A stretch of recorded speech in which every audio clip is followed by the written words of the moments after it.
In this episode, we're going to read a few chapters from the great, amazing book by Joseph Murphy, The Power of the Subconscious Mind. A must read for anybody that's interested in the cultivation of the mind and the power of the subconscious mind, law of attraction, etc. etc. For those of you who have listened to my videos or podcasts a lot of times, you know that I'm a big fan of Joseph Murphy. Before I start, I just created a new Facebook group, private Facebook group. You guys are free to join for more exclusive information and for discussions on those topics. Obviously, links in the description box below. I appreciate you guys sharing, liking, and commenting on my video. It does help me a lot, and I love the support. Thank you so much. Now let's get into this. How to use the power of your subconscious for wealth. If you are having difficulties, if you're trying to make ends meet, it means that you are not convinced your subconscious mind will always have plenty and some to spare. You know men and women who work a few hours a week and make fabulous sums of money. They do not strive or slave hard. Do not believe the story that the only way you can become wealthy is by the sweat of your brow and hard labor. It is not so. The effortless way of life is the best. Do the thing you love to do and do it for the joy and thrill of it. I know an executive in Los Angeles who receives a salary of $75,000 yearly. Last year, he went on a 9-month cruise, seeing the world and its beauty spots. He said to me that he had succeeded in convincing his subconscious mind that he is worth that much money. He told me that many men in his organization, getting about $100 a week, knew more about the business than he did and could manage it better. But they had no ambition, no creative ideas, and were not interested in the wonders of their subconscious mind. Wealth is of the mind. Wealth is simply a subconscious conviction on the part of the individual. You will not become a millionaire by saying, I am a millionaire, I'm a millionaire. You will grow into a wealth consciousness by building into your mentality the idea of wealth and abundance. Your invisible means of support. The trouble with most people is that they have no invisible means of support. When business falls away, the stock market drops, or they lost their investments, they seem helpless. The reason for such insecurity is that they do not know how to tap the subconscious mind. They are unacquainted with the inexhaustible storehouse within. A man with a poverty type mind finds himself in a poverty stricken conditions. Another man with a mind filled with ideas of wealth is surrounded with everything he needs. It was never intended that man should lead a life of indigence. You can have wealth, everything you need, and plenty to spare. Your words have power to cleanse your mind of wrong ideas and to instill right ideas in their place. The ideal method for building a wealth consciousness. Perhaps you are saying as you read this chapter, I need wealth and success. This is what you do. Repeat for about 5 minutes to yourself 3 or 4 times a day wealth, success. These words have tremendous power. They represent the inner power of the subconscious mind. Anchor your mind on this substantial power within you. Then conditions and circumstances corresponding to their nature and quality will be manifested in your life. You're not saying, I'm wealthy. You are dwelling on real powers within you. There is no conflict in mind when you say wealth. Furthermore, the feeling of wealth will well up within you as you dwell on the idea of wealth. The feeling of wealth produces wealth. Keep this in mind at all times. Your subconscious is like a bank, a sort of universal financial institution. It magnifies whatever you deposit or impressed upon it, whether it is the idea of wealth or of poverty. Choose wealth. Why your affirmations for wealth fail. I have talked to many people during the past 35 years whose constant complaint is, I have said for weeks and months I'm wealthy, I'm prosperous, and nothing has happened. I discovered that when they said I'm wealthy, I'm prosperous, they felt that they were lying to themselves. One man told me, I have affirmed that I'm prosperous until I am tired. Things are now worse. I knew when I made a statement that it was obviously not true. His statements were rejected by the conscious mind, and the very opposite of what he outwardly affirmed and claimed was made manifest. Your affirmation succeeds best when it is specific and when it does not produce a mental conflict or argument. Hence the statements made by this man. made matters worse because they suggested his lack. Your subconscious accepts what you really feel to be true, not just idle words or statements. The dominant idea or belief is always accepted by the subconscious mind. How to avoid mental conflict? The following is the ideal way to overcome this conflict for those who have this difficulty. Make this practical statement frequently and particularly prior to sleep. By day and by night, I am being prospered in all my images. This affirmation will not arouse any arguments because it does not contradict your subconscious mind impression of financial life. I suggested to one businessman whose sales and finances were very low and who was greatly worried that he sit down in his office, become quiet, and repeat this statement over and over. My sales are improving every day. This statement engaged the cooperation of the conscious and subconscious mind. Results followed. Don't sign blank checks. You sign blank checks when you make such statements as there's not enough to go around. There's a shortage. I will lose the house because of the mortgage, etc. If you are full of fear about the future, you are also writing a blank check and attracting negative conditions to you. Your subconscious mind takes your fear and negative statement as your request and proceeds in its own way to bring obstacles, delays, lack, and limitation to your life. Your subconscious gives you compound interest. To him that had the feeling of wealth, more wealth shall be added. To him that had the feeling of lack, more lack shall be added. Your subconscious multiplies and magnifies whatever you deposit in it. Every morning as you're waking, deposit thoughts of prosperity, success, wealth, and peace. Dwell upon these concepts. Busy your mind with them as often as possible. These constructive thoughts will find their way as deposits in your subconscious mind and bring forth abundance and prosperity. Why nothing happened? I can hear you saying, oh, I did that and nothing happened. You did not get results because you indulge in fear thoughts perhaps 10 minutes later and neutralize the good you had affirmed. When you place the seed in the ground, you do not dig it up. You let it take root and grow. Suppose, for example, you are going to say, I shall not be able to make that payment. Before you get further than I shall, stop the sentence and dwell on a constructive statement such as, by day and by night I am being prospered in all my ways. True source of wealth. Your subconscious mind is never short of ideas. There are within it an infinite numbers of ideas ready to flow into your conscious mind and appear as cash in your pocketbook in countless ways. This process will continue to go in your mind regardless of whether the stock market goes up or down. Whether the pound sterling or dollar drops in value, your wealth is never truly dependent on bonds, stocks, or money in the bank. These are really only symbols necessary and useful, of course, but only symbols. The point I want to emphasize is that if you convince your subconscious mind that wealth is yours and it is always circulating in your life, you will always and inevitably have it, regardless of the form it takes. Trying to make ends meet and the real cause. There are people who claim that they are always trying to make ends meet. They seem to have a great struggle to meet their obligations. Have you listened to their conversation? In many instances, the conversation runs along this vein. They are constantly condemning those who have succeeded in life, who have raised their heads above the crowd. Perhaps they are saying, oh, that fellow has a racket. He's ruthless. He's a crook. That's why they lack. They are condemning the thing they desire and want.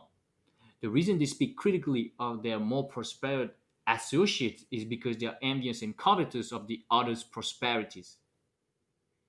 The quickest way to cause wealth to take wings and fly away is to criticize and condemn others who have more wealth than you. A common stumbling block. There is one emotion which is the cause of the lack of wealth in the lives of many. Most people learn this the hard way. It is envy. For example, if you see a competitor depositing large sums of money in the bank and you have only a meager amount to deposit, does it make you envious? The way to overcome this emotion is to say to yourself, isn't it wonderful? I rejoice in that man's prosperity. I wish for him greater and greater wealth. To entertain envious thoughts is devastating because it places you in a very negative position. Therefore, wealth flows from you instead of to you. If you are ever annoyed or irritated by the prosperity or great wealth of another, claim immediately that you will truly wish for him greater wealth in every possible way. This will neutralize the negative thoughts in your mind and cause an ever greater measure of wealth to flow to you by the law of your own subconscious mind. Rubbing out a great mental block to wealth. If you are worried and critical about someone who you claim is making money dishonestly, cease worrying about him. You know such a person is using the law of mind negatively. The law of mind takes care of him. Be careful not to criticize him for the reasons previously indicated. Remember, the block or obstacle to wealth in your mind, you can now destroy that mental block. This is made do by getting on a mental good terms with everyone. Sleep and grow rich. As you go to sleep at night, practice the following technique. Repeat the word wealth quietly, easily, and feelingly. Do this over and over again, just like a lullaby. Lull yourself to sleep with the one word wealth. You should be amazed at the result. Wealth should flow to you in avalanches of abundance. This is another example of the magic power of your subconscious mind. Serve yourself with the power of your mind. 1. Decide to be wealthy, the easy way, with the infallible aid of the subconscious mind. 2. Trying to accumulate weight by the sweat of your brow and hard labor is one way to become the richest man in the graveyard. You do not have to strive or slave hard. 3. Wealth is a subconscious conviction. Build into your mentality the idea of wealth. 4. The trouble with most people is that they have no invisible means of support.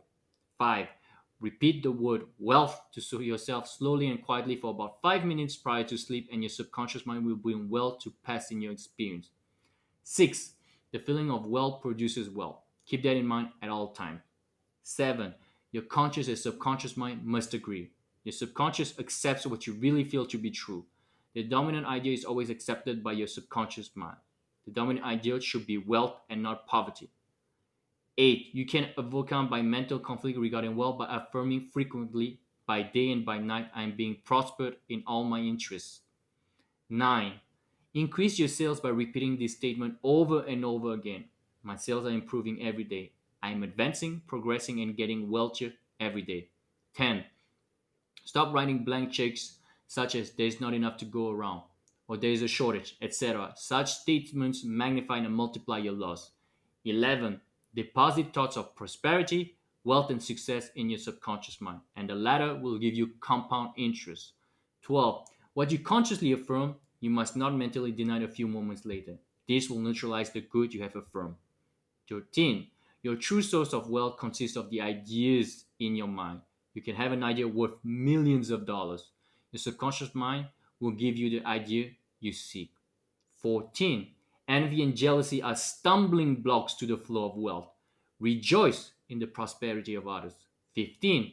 The block to wealth is in your own mind. Destroy that block now by getting on good mental terms with everyone. Next chapter. Your right to be rich. It is your right to be rich. You are here to lead the abundant life and be happy, radiant, and free. You should therefore have all the money you need to lead a full, happy, and prospered life. You're here to grow, expand, and unfold spiritually, mentally, and materially. You have the inalienable right to fully develop and express yourself along all lines. You should surround yourself with beauty and luxury. Why be satisfied with just enough to go around when you can enjoy the riches of your subconscious mind? In this chapter, you can learn to make friends with money, and you should always have a surplus. Your desire to be rich is a desire for a fuller, happier, and more wonderful life. It is a cosmic urge. It's not only good, but very good. Money is a symbol. Money is a symbol of exchange. It means to you not only freedom from want, but beauty, luxury, abundance, and refinement. It is merely a symbol of the economic health of the nation. When your blood is circulating freely in your body, you are healthy. When money is circulating freely in your life, you are economically healthy. When people get into hoard money to put it away in tin boxes and become charged with fear, there's economic illness. Money has taken many forms as a medium of exchange through the centuries, such as salt, beads, trinkets of various kinds. In early times, a man's wealth was determined by the number of sheep and oxen he had. Now we use currency and other negotiable instruments, as it is much more convenient to write a check than carry some sheep around with you to pay bills. How to walk the royal road to riches. Knowledge of the powers of your subconscious mind is the means to the royal road to riches of all kind, spiritual, mental, or financial. The student of the laws of mind believes all knows definitely that regardless of economic situations, stock market fluctuation, depression, strikes, war, or other conditions and circumstances, he'll always be amply supplied, regardless of what form money takes. The reason for this is that he has conveyed the idea of wealth to his subconscious mind and it keeps him supplied wherever he may be.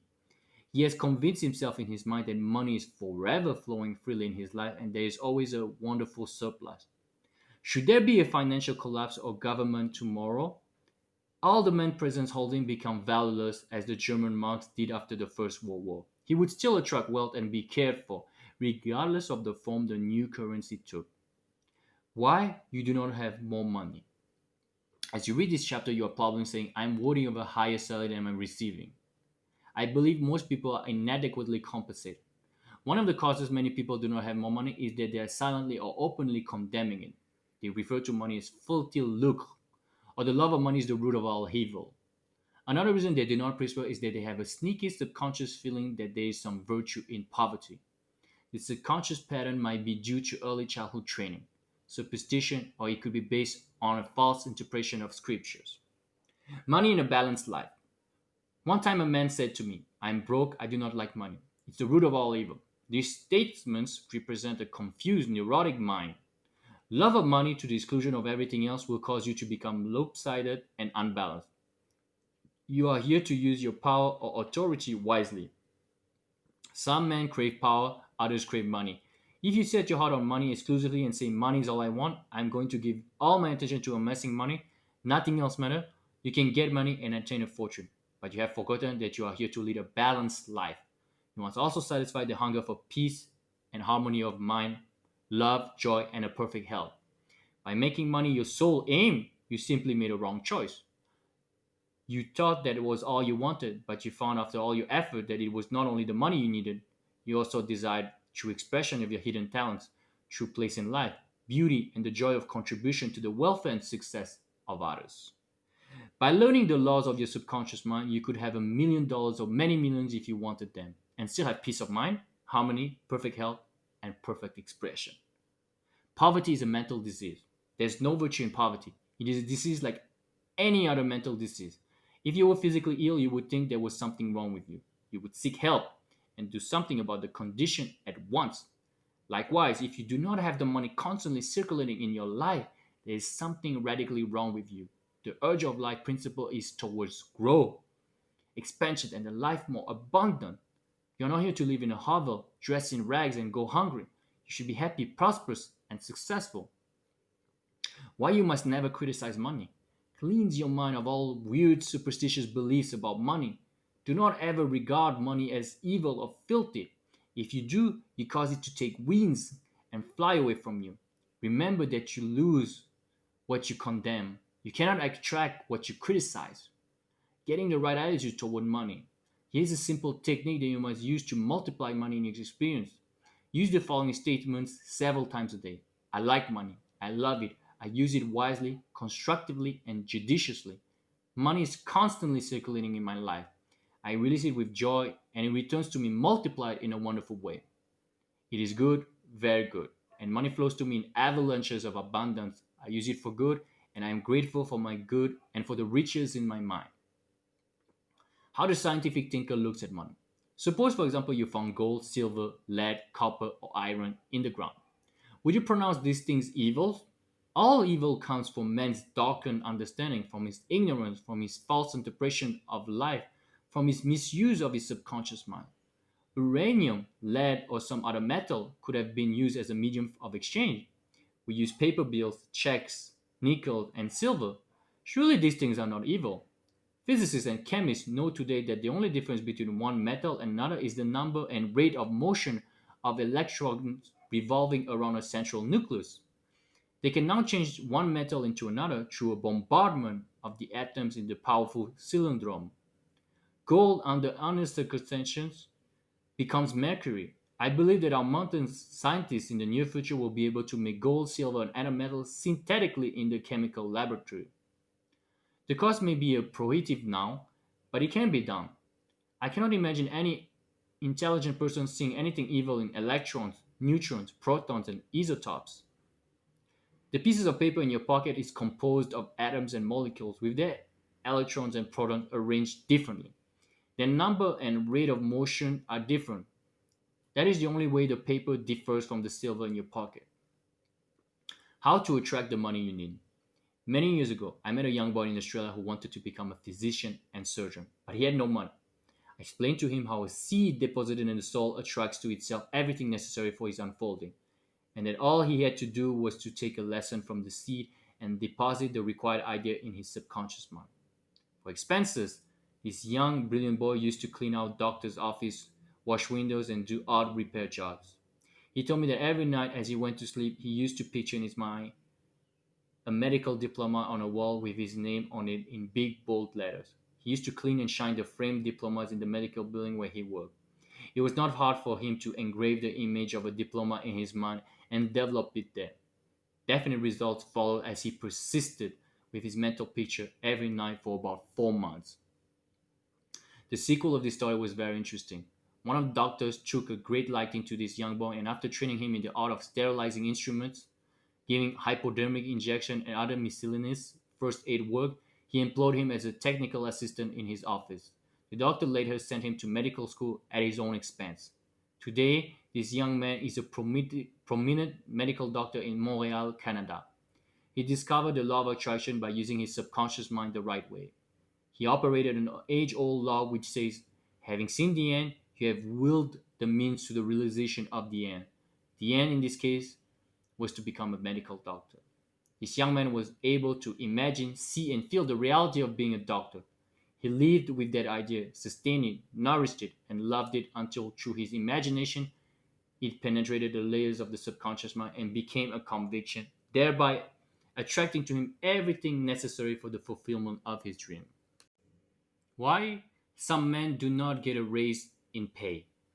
If you're working in a large organization and you are silently thinking of and resenting the fact you're underpaid, then you are not appreciated and that you deserve more money and greater recognition, you are subconsciously severing your ties with that organization. You are setting a law in motion, and the superintendent or manager will say to you, we have to let you go. Actually, you dismissed yourself.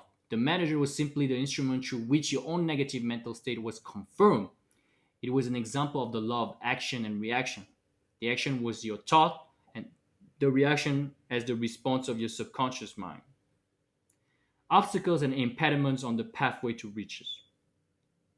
I'm sure you have heard men say, that fellow has a racket. He's a racketeer.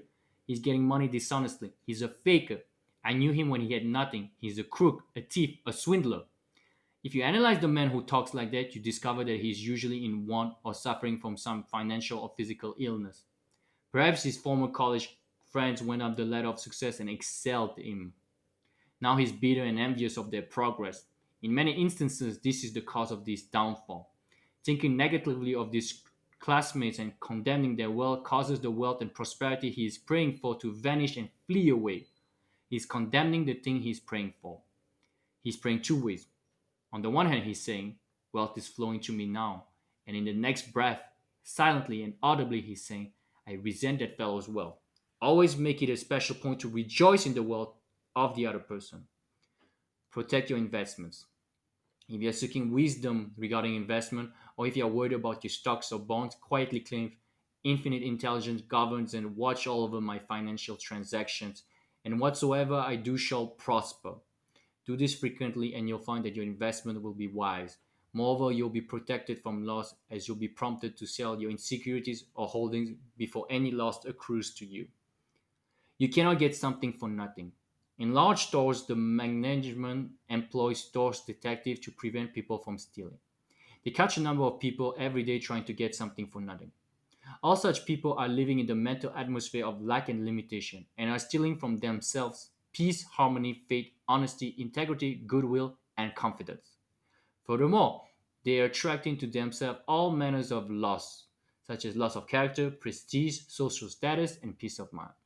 These people lack faith in the source of supply and the understanding of how their minds work. If they would mentally call on the powers of the subconscious mind and claim that they are guided to their true expression, they would find work and constant supply. And by honesty, integrity, and perseverance, they would become a credit to themselves and to society at large. Your constant supply of money. Recognizing the powers of your subconscious mind and the creative power of your thought or mental image is the way to opulence, freedom, and constant supply. Accept the abundant life in your own mind. Your mental acceptance and expectancy of wealth has its own mathematics, mechanics of expression. As you enter into the mood of opulence, all things necessary for the abundant life will come to pass. Let this be your daily affirmation. Write it in your heart. I am one with the infinite riches of my subconscious mind. It is my right to be rich, happy, and successful. Money flows to me freely, copiously, and endlessly. I am forever conscious of my true worth. I give of my talents freely, and I am wonderfully blessed financially. It is wonderful. Step up this way to riches. 1. Be bold to claim that it is your right to be rich, and your deeper mind will honor your claim. 2. You don't want just enough to go around. You want all the money you need to do all the things you want to do, and when you want to do them. Get acquainted with the riches of your subconscious mind. 3. When money is circulating freely in your life, you are economically healthy. Look at money like the tide, you will always have plenty of it. The ebb and flow of the tide is constant.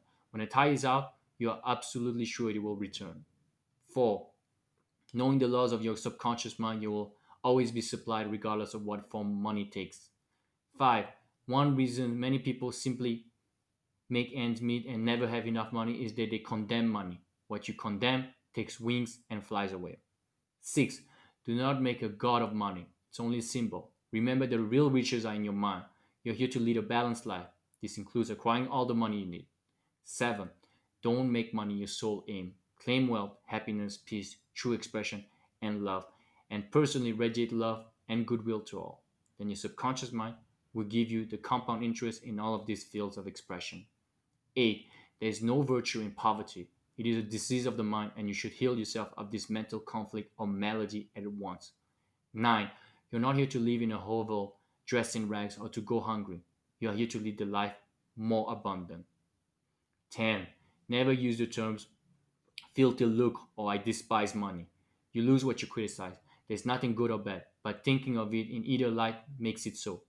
11. Repeat frequently. I like money. I use it wisely, constructively, and judiciously. I release it with joy and it returns a thousandfold. 12. Money is not evil anymore. So then copper, lead, tin, or iron, which you find in the ground. All evil is due to ignorance or misuse of the mind's power. 13. To picture the end result in your mind causes your subconscious to respond and fulfill your mental picture. 14. Stop trying to get something for nothing. There is no such thing as a free lunch. You must give to receive. You must give mental attention to your goals, ideas, and enterprise, and your deeper mind will back you up. The key to wealth is application of the laws of the subconscious mind by impregnating it with the idea of wealth. This is the end of the excerpt. This excerpt, for your information, once again, is from the book The Power of the Subconscious Mind, best-selling book by Joseph Murphy, the great Joseph Murphy. I don't really have much to add from what I just read because I think he everything Joseph Murphy says is very very very clear. That's why I like him so much because I find him very very straightforward, very very uh, simple, efficient yet profound. That being said, I have 3 points I would like to emphasize before I leave you guys. The first one is really really critical. At least it was for me, and I think a lot of you uh, can relate to this. And I think a lot of you did not realize, as it was for me, I also did not realize how crucial this point is. But I'm talking about envy. Envy is so critical. Is such a critical aspect of the law of attraction that not a lot of people talk about. Envy is something we need to destroy. It's not something we should accept at all. Envy is literally worst thing that can you can do when it comes to law of attraction, because like one thing is one thing, when they say that desire, burning desire, and one thing shows lack. Well, envy is in a different level, much higher than desire, because envy is like not only you show lack, but you also show anger and frustration. So all those negative all those negative states of mind. So we definitely need to get rid of it. And the best way to do it is like replace our thoughts on the spot, and it does take time, because those fucking thoughts are insidious. They come when you don't expect this. You walk. That's why you have to be stay clear of social media sometimes, and stay clear of browsing through the profiles, because like this social media thing really doesn't help when it comes to replacing our thoughts, because the thoughts would just come in time. And then I remember I would scroll and scroll and scroll down like Instagram or Facebook, and you start feeling more and more negative, and you don't even realize it, because those thoughts have been building up and they lead to a manifestation in your body, which comes as an emotion, a negative one. So you guys, be careful. So catch the thought. I always say this: catch the thought when it's small, when it's at the beginning. So as soon as you catch the thought of envy, just replace it. And really, this is important, is like to replace the thought of envy with the thought of wishing what you have envied for about these people, and wishing more of it. So if you envy this person for their wealth, for their beauty, for their success, rejoice with them, be happy for them, for their beauty, their joy, and their success, and wish even more of it to them.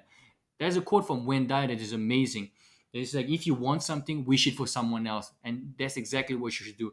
Even if they already have what you want, wish even more of it for them. That's very important.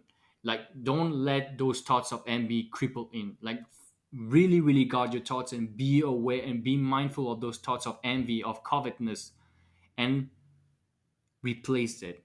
Replace them on the spot all the time. It will get better and better. And not only will you feel better, but you also, as Joseph Murphy said so eloquently, you will get what you want without envying. Wishing it for someone else, you will get it more of it, because you impress your subconscious mind with these positive intentions and thoughts for them and for yourself.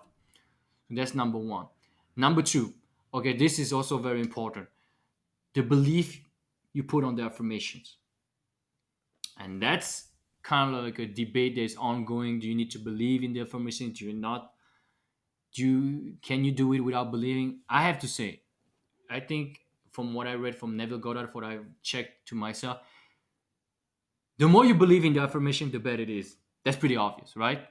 But the thing is, especially when you're new to the law of attraction, whatever you want to manifest deliberately, because we manifest all the time, for better or worse, when you start doing this deliberately, you will tend not to believe regardless of what you want to manifest. That's why there's one way of going about it: manifest small things. You know, having affirmation for small things, like people give me coffee, this kind of stuff. People are nice to me, people give me compliments. What I think it's important to understand is, like, it's okay not to fully believe in it. It's really okay not to believe fully in it. But, and this is my third point, and I will join these 2 points together. You need to find an affirmation for whatever, let's say, your most important desire. Put it in an intention. See your limiting belief about this, if you have any. See the limiting belief you have about this desire. Write it down.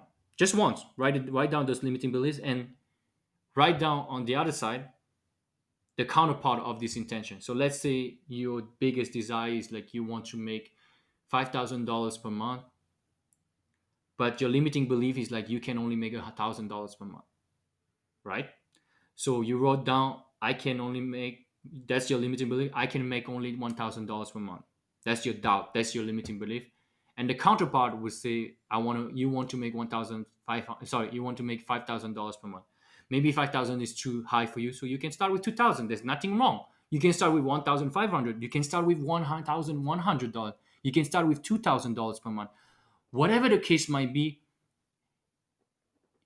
if you cannot believe fully in it, find the lower hanging fruit, which is the affirmation where you have less doubt, which might be 1,100, 1,200. So choose whichever one that feels good. Then the thing is the way you phrase it. Joseph Murphy talks about being more general. That's a similar thing about Abraham Hicks. They go more general. I think going general with your affirmation is like, instead of saying I'm wealthy, I'm a millionaire, say wealth, success, blah blah. And I'm not a big fan of this, to be honest. However, it might work for you.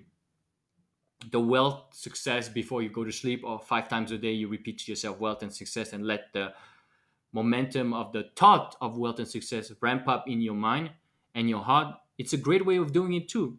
Or gratitude, etc., etc. I like to be a bit more specific. That's my style, but it might work for you.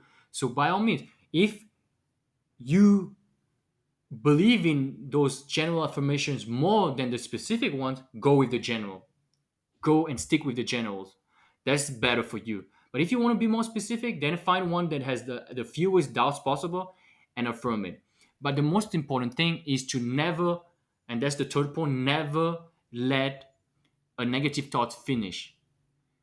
As soon as Joseph Murphy said, and not, he's not the only one who said this. Joseph Murphy said this, Napoleon Hill said this, Louise Hay said this too, wrote this. So, and as soon as you have the thought, replace it on the spot. And yes, it can be very arduous at the beginning. You might need to do this 10 times in an hour, 20 times in an hour, but do it. I really believe in what I'm about to say. It will get better. You do this for 1, 2 days, the third day will be better. The fourth day will be better. It will get better, it will get easier. So remember to guard your thoughts at all times. Once you have a negative thought, replace it with its counterpart into intentions or thoughts, So like you say, oh no, I can't make that money. I always make money. Money flows to me freely and effortlessly. All this, by day and by night, I'm being prospered in all my interests. Money comes to me in avalanches of abundance, etc., etc. And that's the bonus bonus points I would like to emphasize on. Choose. You don't have. Joseph Murphy has those lengthy general affirmations, which I'm not a big fan of. I'm not saying they don't work. I'm just saying it's not my style. He like this, like for example, I love money. Money loves me back. I use it wisely, judiciously, constructively. I give all my talents freely, and I'm wonderfully blessed financially, etc., etc. Those are very lengthy affirmation, and they work. Don't get me wrong, they work. They can work. It's just not the way I go about things. I like to be more specific, more concise, and short, so I can repeat them on a loop very, very easily. Whatever you choose, you can choose your own wording.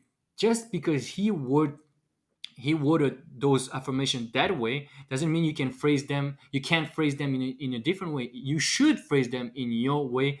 It will make it much easier for you to achieve what you want to achieve. So use the words that resonates better with your mind and your heart. But remember, always in a positive way. You don't negate you don't say I do not I am not poor, for example. So you say no, you say I am rich, for example, right? Or it's like I always get what I want. I never get what I don't want. You know what I mean? It's like you always stay in the positive, and of course in the present tense or in the past tense, but never in the future. So never say I will be rich. Say I am rich, or I was no, maybe I was not rich. So stay in the present. Yeah, the best way is to stay in the present. Always affirm in the present and word it whichever way feels better for you. I'm sorry I went a bit on a rant right now, but I hope you can appreciate those words, and I hope they can help you as well. Thank you so much for listening, and I'll talk to you guys soon.